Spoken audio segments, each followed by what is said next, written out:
I am at the park right now, and this place is amazing. I love coming here to just relax and enjoy nature, and I'm glad I came. And it's actually free entry. Uhuru Park, eh? Just look at the view, beautiful view.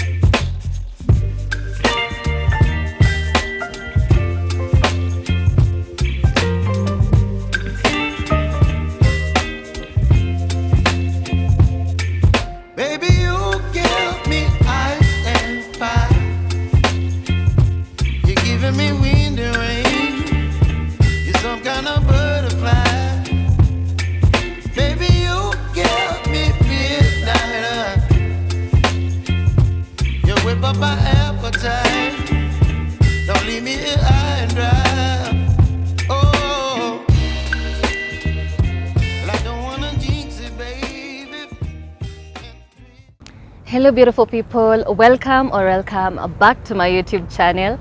A new day, a new adventure.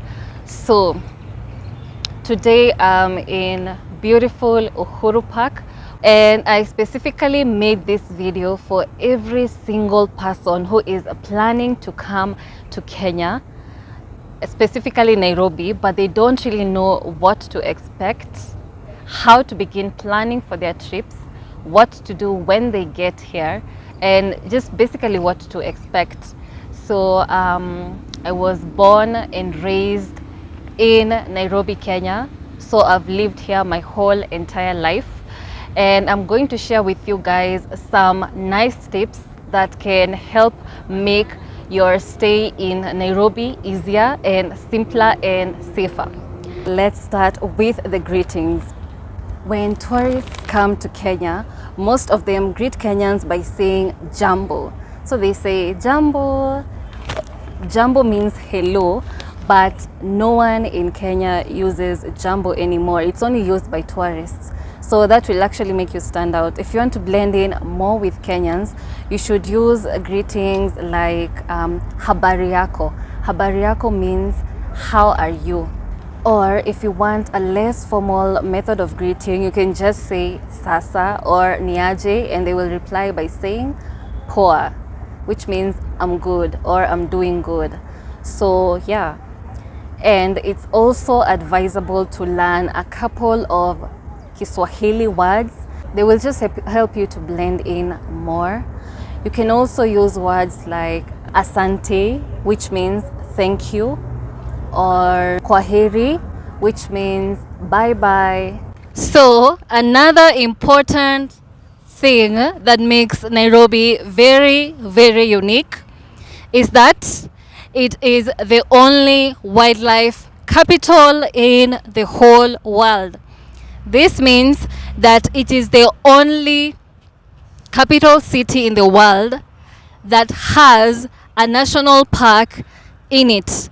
The national park is called the Nairobi National Park, and it's very huge. It is home to animals like giraffes, rhinos, zebras, lions, cheetahs, buffaloes, snakes, and anything else that you can possibly think of. Except elephants. And it offers game drives, so when you're within the city, you don't really need to go far to see wild animals like the Masai Mara or the Tsavo National Park. You can literally just go to the Nairobi National Park, have a nice game drive, and just enjoy your stay.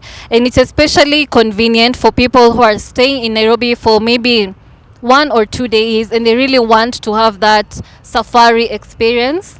There are no language barriers. This is because English is the national and official language in Kenya. So it's actually taught in schools and it's in the syllabus. This means that from the moment we enter nursery school up to the point where we exit a university, we're taught English, we're being taught in English.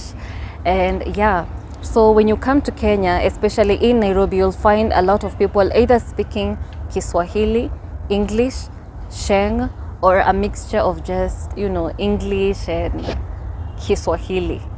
So if you want to talk to the market vendor or to a policeman or to just a passerby, you will be able to communicate with them effectively. And if that particular person doesn't know, then the next person will know. Kenyans are generally very, very friendly people. They're very accommodating and kind, but do not take their kindness for weakness. Since Kenyans are very friendly people, it's easy to make friends if you're a foreigner or if you're a tourist. You can just come here and you can actually form some really good and genuine connections depending on the people you interact with. But generally, Kenyans are just friendly people and it's not difficult to make friends here in Kenya. So this particular point is specifically for those people who come from countries where steering is considered rude.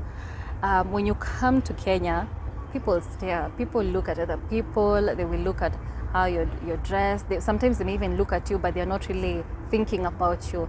So steering in Kenya is not considered rude the way it is considered in America. So when you come here, know that people are going to stare, especially if you're a white person. There are many people are accustomed to seeing white people here in Nairobi, but there will be some people who will still look at you. Don't get offended.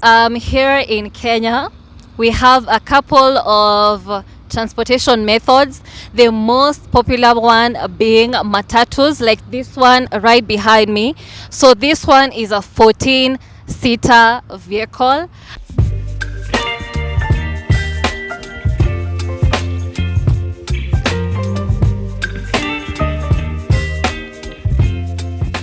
It's actually the cheapest means of transport, and a lot of Nairobians use the matatus to go from point A to point B. If you're a tourist and you've come to Kenya on a budget, then I would recommend you try the matatus. And there is also the big buses, and they usually charge less than $1 to transport you from one place to another, way less than $1. So the next method of transportation that you can use are the Ubers. They are available in Kenya, and they can cost you anywhere from $2 to around $10 depending on the distance that you want to travel.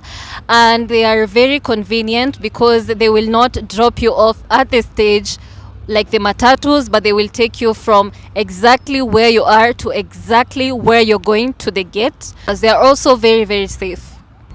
And you can also use motorcycles. Here in Kenya, they are referred to as nduthi. So when you say nduthi, they're just going to know that you're requesting for a motorcycle. Motorcycles can charge from less than $1 to $1 to transport you from one point to another, and they are very convenient when you are late and you want to reach somewhere fast, but they are also convenient for short distances. Guys, I've just met some really amazing content creators. Can you please introduce yourself? Hello, what's up family, how are you doing? This is _KenGo. That's my YouTube channel name. Instagram, TikTok, everywhere you'll find me at _KenGo. Yeah, what's up? I'm Jesse Kelvin. Glad to meet a tall like, model like, beautiful lady. And yeah, I do what I do. I do travel vlogs, travel, fun, entertaining content. Yeah. I was actually doing a video about what tourists should expect when coming to Nairobi, Kenya. I know there are many tourists who want to visit Kenya, but they've not even set foot in Nairobi. So what are some of the things that they should expect when they come here? I really want you guys to contribute to that topic. You start or I go? Okay. The first thing, we have a very good scenery. That's the first thing. So you're here as a tourist, you can visit different parks, different museums and whatnot. If you're here to party, we have so many clubs in town. If you're here for the gardens, Life is amazing. if you're here for the gardens,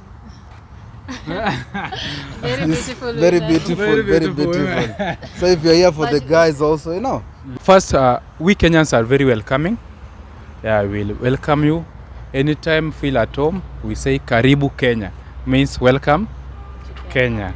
So that's the first thing. The second thing, we have lots of tourist attractions over here in Kenya. The way he has actually said it, we have the big 5 animals. You guys don't have them over there, but in Kenya here, we have the big 5. We also have a nice environment which actually promotes tourism. Here, everyone is jovial and you are all welcome. I think that's what.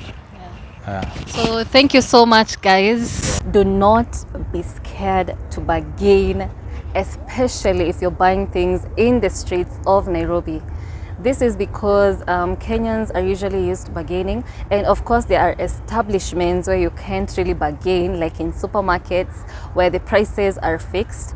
And I know there are many hardworking and honest Kenyans out there who will charge you the same price that they charge other Kenyans, but there are some market vendors in Kenya, a few, not just a few, who may try to take advantage of you because of your accent, because of your complexion, because of the fact that you're a tourist, and they may charge you even 3 times the price of what you're trying to buy. Like, for example, my Liberian friend was in Kenya and I was acting as her tour guide.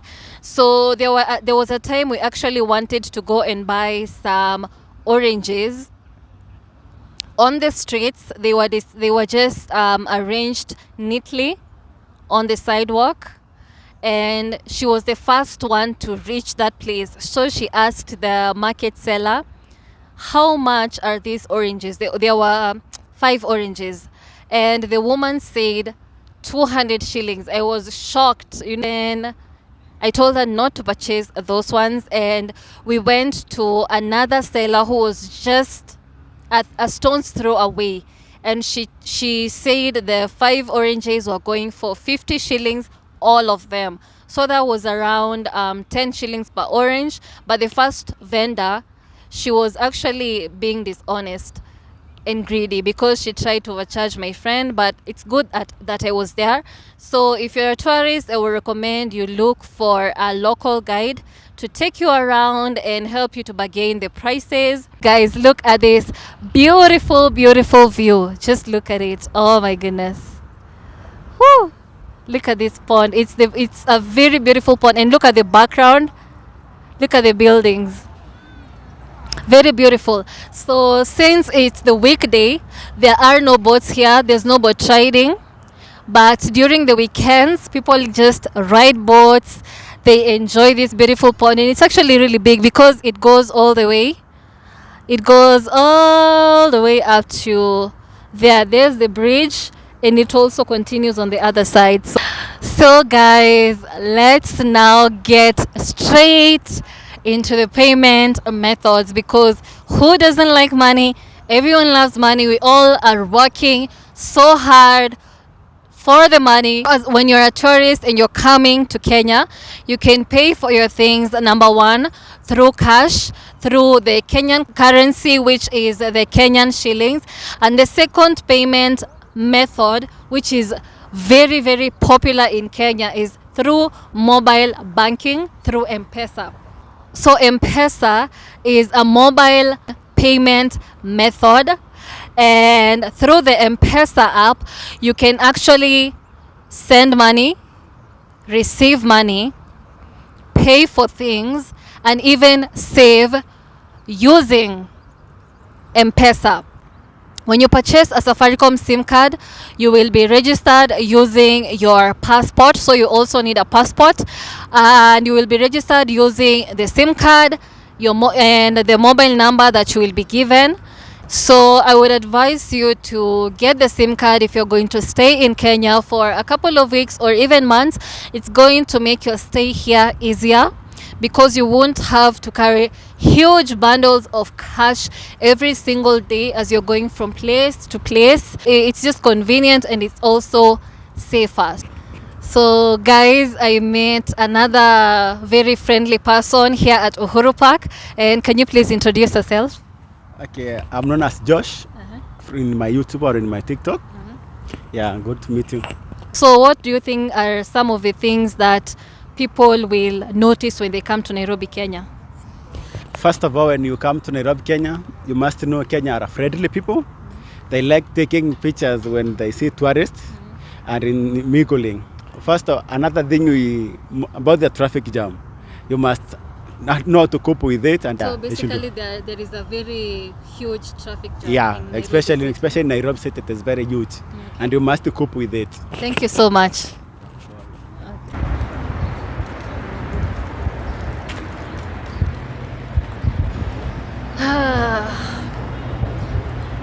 Telling you guys, CBD is usually very, very, very peaceful on Sundays. Like there's just very, very few people, and it's actually in the afternoon. This is why you find that there are a lot of photographers who come here on Sundays just to take pictures of passers-by. And sometimes you also see vloggers, bloggers, content creators just on the streets on Sunday just to enjoy all this peaceful environment. Dope.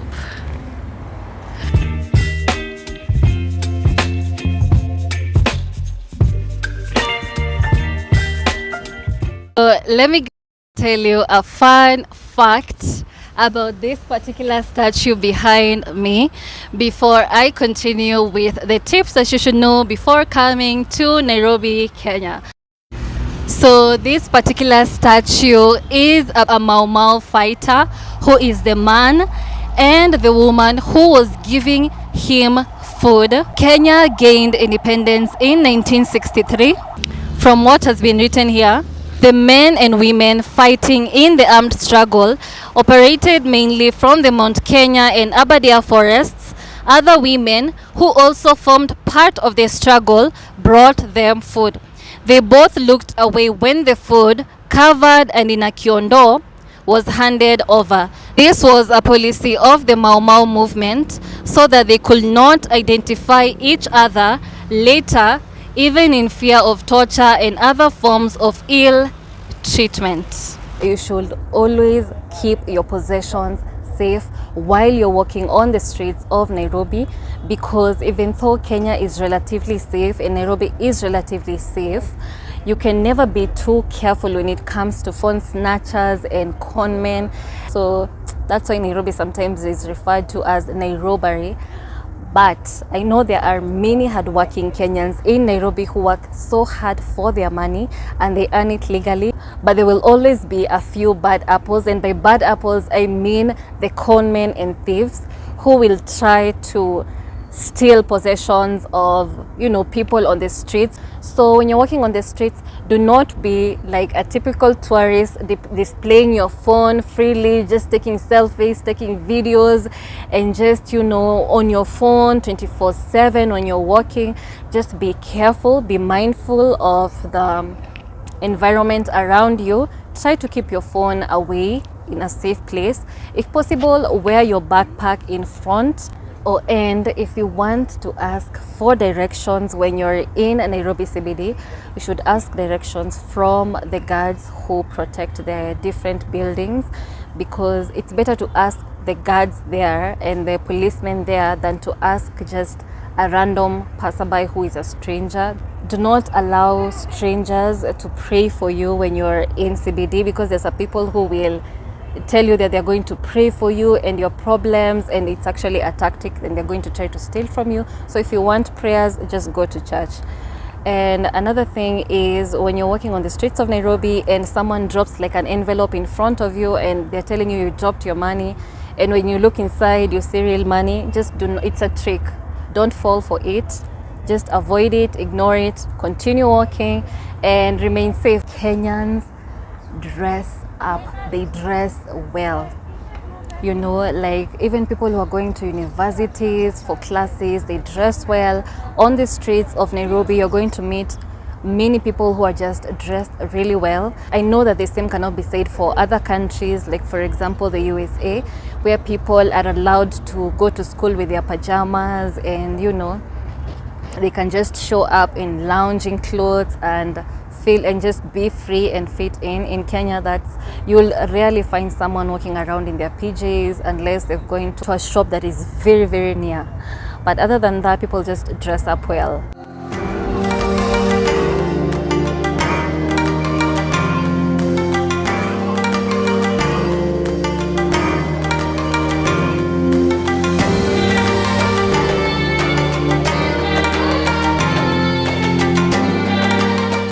You can see there are tarmacked roads inside the park, but there are no vehicles that are allowed inside the park, or even bikes. I've not seen bikes here, I've not seen vehicles, so they're just actually for people to walk on, and that is one of the things that makes this place really peaceful and, you know, fun. Another thing is, when you come to Nairobi, Kenya, you're probably going to encounter armed police officers patrolling the area, just making sure the area is safe. This is because Kenya has experienced security threats in the past, and because of that, security was beefed up, and there are many police officers who are deployed to different parts of Kenya to just do patrols and ensure the area is completely safe.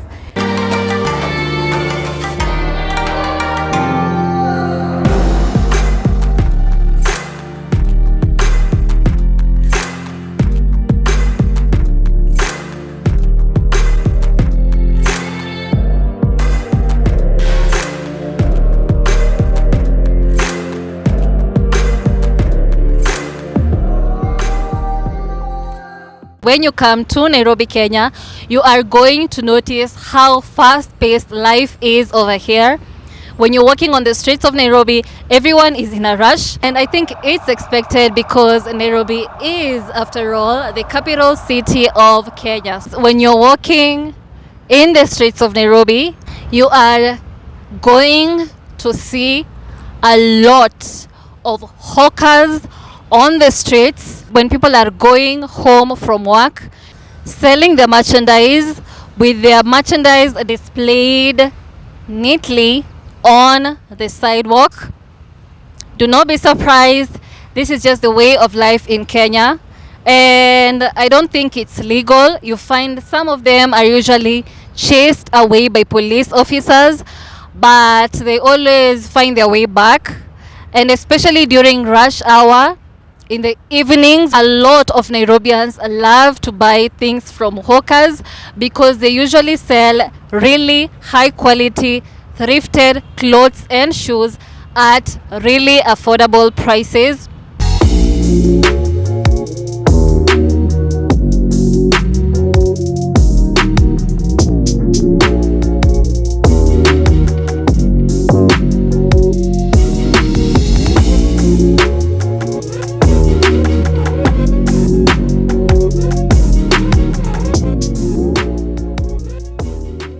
So my Liberian friend also visited Nairobi city, and there was one thing that she said. She said that she thinks Kenyans are very beautiful people. She was actually telling me how she has met so many women while walking on the streets of Nairobi, and all of them are just really beautiful, 10 out of 10. And I guess maybe it's the genes, I don't know, but I guess I truly believe that because it's not the first time I'm hearing that. Yeah, I know that there are some countries where people drive on the right side, so Kenyans drive on the left side. People are busy.